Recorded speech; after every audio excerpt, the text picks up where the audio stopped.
বিষয় নিয়ে আমরা অনেক গুরুত্বপূর্ণ কথা শুনলাম। আর আসলে আসার আগেই শুরু করার আগেই বলে দিয়েছেন একেবারে সংক্ষিপ্ত কথা, এই জন্য লম্বা কথা নয়। যেটা আমাদের দায়িত্ব, আমরা মনে করি হালাল রিজিক এটা আমাদের ইবাদতের অন্যতম অংশ।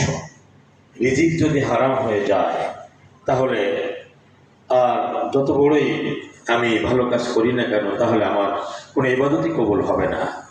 নবীজি বলেছেন, কেউ যদি একটা পোশাক ক্রয় করে 10 দিরহাম দিয়ে, ফিহে দিরহামুন হারাম, 9 দিরহামই হচ্ছে হালাল, কিন্তু একটা দিরহাম যদি হারাম হয় তাহলে ওই পোশাক দিয়ে যে ইবাদত করলো সেই ইবাদত তার কবুল হলো না। তাহলে হালাল রিজিকের গুরুত্ব কত বেশি, এ কথাগুলো কিন্তু আইম্মে কেরাম, মাসাজিদ, ওলামায়ে কেরাম আমরা বলে থাকি।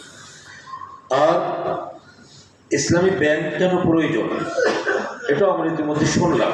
বাস্তব হচ্ছে যে এই যুগে এসে আমাদের আর্থিক নিরাপত্তা, অর্থ সঞ্চয় যেভাবেই আমরা ধরি না কেন, প্রত্যেকটা মানুষের একটা প্রয়োজন আছে। ব্যাংক ছাড়া আমাদের জীবনটা চলে না। ঠিক এজন্যই যে মানুষগুলি এদেশের মানুষের জন্য এই কল্যাণকর কাজ করেছিলেন, মানুষকে সুদের মতো অভিশাপ, ইহুদিরা যে অভিশপ্ত অর্থনীতি পৃথিবীর মানুষের উপরে চাপিয়ে দিয়েছিল, সেই অভিশপ্ত অর্থনীতিকে আমাদেরকে বাঁচাবার জন্য